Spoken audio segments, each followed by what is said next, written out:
Dear students, हम आज कक्षा 8 में प्रश्नावली 1H की प्रश्न संख्या 8 को हल करेंगे। उसमें आपको दो प्रश्न दिए हैं और दोनों ही प्रश्न सिद्ध करने के हैं। देखिए, इन प्रश्नों को हम देखो कैसे हल करते हैं कि एक दो पक्ष दिए होते हैं आपको। एक बाएं पक्ष कहलाता है इधर वाला और ये दाएं पक्ष कहलाता है। तो हम क्या करते हैं कि दी गई शर्तों के अनुसार, अर्थात जो भी मान दिए हैं उनको हम पहले पक्ष में रखते हैं और उन्हीं को हम दूसरे पक्ष में रखते हैं।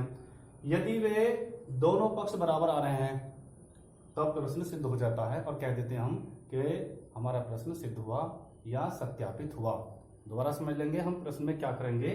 1H का प्रश्न संख्या 8 है, उसमें हम क्या करेंगे कि दी गई शर्तों के अनुसार, अर्थात x का जो मान दिया है और y का जो मान दिया है वो इधर रखेंगे और उन्हीं मानों को हम इधर रखेंगे। और बीच में एक चिन्ह लगा हुआ है, यहाँ चिन्ह कुछ ही हो सकता है, ग्रेटर का भी हो सकता है, लेस का भी हो सकता है और बराबर का भी हो सकता है। तो अब हमें क्या करना है, क्या इधर वाला पक्ष इधर वाले पक्ष के बराबर है? यदि ऐसा है तब हम कह सकते हैं कि हमारा प्रश्न सिद्ध हुआ। यानी जो उत्तर आना होता है, यहाँ उत्तर नहीं लिखते हैं, लेकिन आप ये मान के चलिए कि यदि दोनों पक्ष बराबर आ गए, कैसे? मान लीजिए इस वाले प्रश्न का और इस वाले प्रश्न का, यानी इस वाले पक्ष का और इस वाले प्रश्न का यदि हल 25 आता है और इसका भी 25 आता है तो हम कह सकते हैं कि बायां पक्ष दाएं पक्ष के बराबर है, हमारा प्रश्न आ गया, यानी उत्तर उसका आ गया, कह सकते हैं सिद्ध हुआ। देखिए हम कैसे करेंगे इस प्रश्न को कि x का वैल्यू कितना दिया, 5/9 और y का वैल्यू कितना दिया है, 2/3 और इनका जो है निरपेक्ष मान ज्ञात करना हमें, बराबर x का निरपेक्ष मान यानी 5/9 का निरपेक्ष मान और y के स्थान पर y का मान रखिए 2/3। अब देखिए ये जोड़ने वाला प्रश्न बन गया निरपेक्ष मान के अंदर, तो हम इसको जोड़ लेंगे। 9 और 3 का एलसीएम ले लेंगे अर्थात लघुत्तम ले लेंगे। तो 9 और 3 का लघुत्तम कितना हुआ है, मैंने आपको पहले बताया कि लघुत्तम कैसे निकालते हैं, तो 9 आ जाता है। 9 और 3 का लघुत्तम कितना हो जाता है, 9। अब 9 से 9 को भाग देंगे, कितनी बार जाएगी, एक बार, एक की गुणा कर लीजिए 5 से, तो 1 पंजे 5। इसी प्रकार से 3 की भाग करेंगे हम 9 को, तो 3 तिया 9, 3 बार गई, तो 3 की गुणा कर लो इससे 2 से, हर अंश से 3 दूनी 6 और माप उसका निरपेक्ष मान का चिन्ह लगा दीजिए।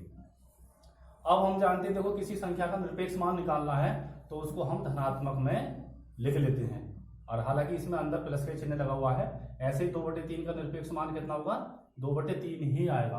तो 5 और 6 कितना हो गए, 11 और 11/9 निरपेक्ष मान का चिन्ह लगा लेंगे हम। इसी प्रकार से इसको हल कर लेंगे। देखो लघुत्तम कितना आ जाएगा, 9, तो 5 तो इसी प्रकार से उतर आएगा। अब 3 तिया 9, 3 बार गई तो 3 दूनी 6, तो 11/9 का निरपेक्ष मान कितना हो जाएगा, कितना आ गया, 11/9 ही आ जाता है। और 5 और 6 11/9। अब हम यहाँ देख रहे हैं कि दोनों ही पक्ष बराबर आए, इसका मतलब क्या है कि ये जो चिन्ह है ये दोनों पक्ष इसको जो है वेरीफाई करते हैं, यानी जो है दोनों पक्ष आकर के क्या कहते हैं कि हमारा बायां पक्ष दायां पक्ष के बराबर हुआ। इसका मतलब हो गया हमारा प्रश्न सही है, क्योंकि बायां पक्ष बराबर दायां पक्ष, और यही जो है सिद्ध करना होता है। दोबारा समझ लेंगे बच्चों, देखो इसमें प्रश्न दिया था यदि x बराबर 5/9 और y बराबर 2/3, तो बताइए कि क्या x प्लस y का निरपेक्ष मान x के निरपेक्ष मान के प्लस y के निरपेक्ष मान के योगफल के बराबर है या नहीं। अगर है तो उसके लिए हमें क्या करना पड़ेगा कि पहला पक्ष यदि दूसरे पक्ष के बराबर आ जाता है इन मानों को रखकर, तो इसका मतलब हो जाएगा कि यह प्रश्न हमारा सिद्ध हो जाता है। इस तरह से देखते हैं, देखो x का मान रखिए, फिर y का मान रखिए, यहाँ पर x का मान 5/9, y का मान 2/3 और इसी प्रकार से x का मान यहाँ पर रखा, y का मान यहाँ पर रखा।